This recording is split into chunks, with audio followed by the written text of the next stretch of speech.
Tala Fou fa boponga mo Tala Fou mai le si ufonga le lau moi Wellington e mo le so o le asos fulmantasi o Novema lua felua tasi. Wa le vona fa atalitali au kilani le saolotonga Fou le aso ana nafi ina ua talaifa le oloa talo mai le tolu masina utua na ai. Sa loka matapuni ai le a ai ona ole COVID-19 fuluiva. O le vaeluanga o le pole soluana nga e au kilani ile si te pulo na lua le lapata inga vaenga tolu o le COVID-19 fuluiva. Peita ai ele o tatalaina le teleonisi o no fanga faitele e pe o vaita ele mafaleti fanga. Sa ia ile asesinga le tamaita i parliamentary sinda a joeni le asoana nafi au kilani mo le taimi mo motalu mai le sifululua vai aso utua nai. Sa ia si se falinga o si oloa maasia si imangele le safa nga solo le polo kalame le whainga tui pui pui mo tupulanga talavau Pasifika.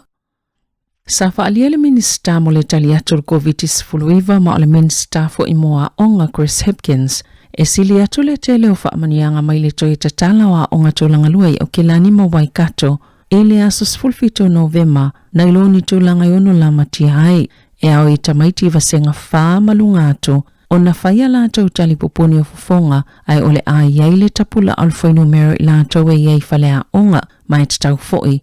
O na whaanu nofo vāvā mamao tamaiti i tutonoa onga o le awhaia fo ia lātou lava filifilinga i vaenga pita silo na talawhianga i mo i lātou. Beita ai, o le to'atele lava o tamaiti i vasenga tasi o ele valu e toi fo ia tu whaavai taimi a o vasenga iwa ma le sefulu e a o onga e peo na masani ai. O le mana onga le vaenga whaia le national.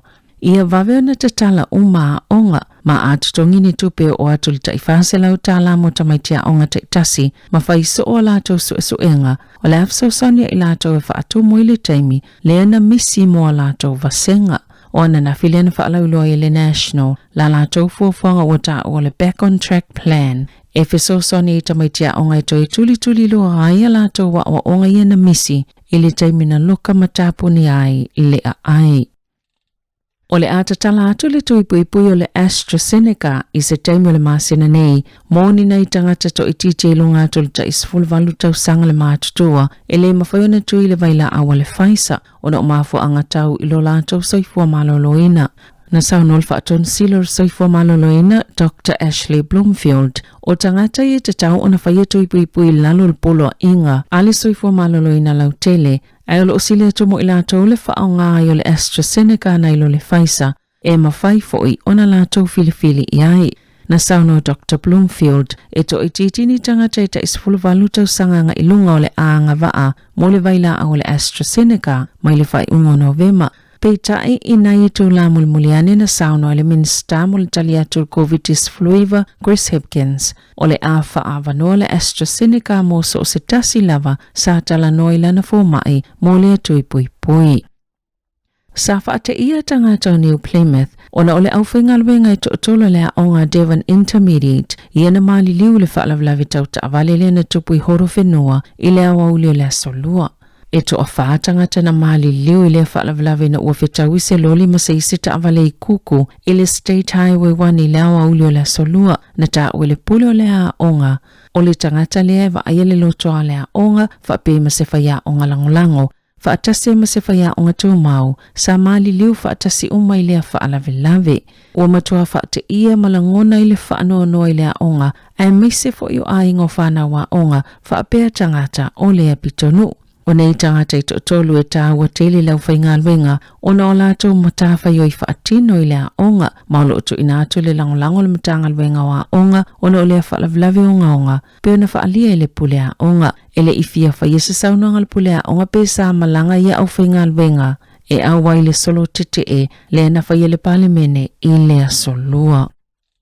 E tasi maleono piliona tala Amerika, po le lua male tolu piliona tala New Zealand, wa whaatawina to ile company mo atiti whanga Sir Peter Jackson. Le weta digital le Wellington ile company Amerika mo ta alonga video eta wale Unity. Ole Unity na tenga osina ni polo kalame, mo masini kompiuta mo tanga taifa wina ni polo kalame o ta alonga whaate konolosi. Ma ua iyo ela tau te whaatawina me whaingalwenga le weta digital o le te konolosi, whaatase malau whaingalwenga to olua salau fito 15. Na whaalia e Sir Peter Jackson, o le amtua maa losi lava me whaingalwenga whaate konolosi, o le awhawina whaatase le Unity ma le weta mo so o se tangata yeito mai ia matata. Na ta uafo ile pepo whaamatalaanga le weta digital o le awhawau peo na au mau Jackson i tutonu New Zealand. Mwhaawa wai fo ile whaingoa na atiti whanga e whaapea fo i artist ale weta digital. O le atu ma oti ese lava le au aunanga mo visual effects ale weta digital. O se pisi sini usila le olo ngā lulu ele to sama le awhi fitse lau o tangata whainga luenga. Ma o le tele lava o vaenga o le au aunanga e umi e ne Sir Peter. O le weta digital na whaavai ne Sir Peter, Sir Richard Taylor, ma Jamie Selkirk, ele tau sanga tasiva i vatolu, ma whaia visual effects mo atati whanga yei le Lord of the Rings, King Kong, Dawn of the Planet of the Apes, ma le tele o isi atati whanga te tele. O le maulunga tele o le siti o le whai numero tangata ta o otope ave se o lato vai ona o le ngase o le suka o mafua ona vala au i lato le au whaito whalo soifua malonuina ina ia whaianisia o onga se tele e winga i le whaamai e whaamaunga le Artificial Limb Service e tolu valu pasene na siti ai ta otonga ave se ai vai mo tangata wa fia le mai suka i le vau le luafe sfuluono ma le luafe lua sfulu. Mai leo whainga e valu se lauma le ono safa mawina i te tono le 5 tausanga o tua nai i le afe se lau se fulu ma le tasi i le tausanga talawai. O lo pito sila na mawalunga le whai numero mo Maori in Pasifika 5% na si itia le numero Maori o e mauele maisuka na ave isea vai i le apiliota ai 5% mo Pasifika.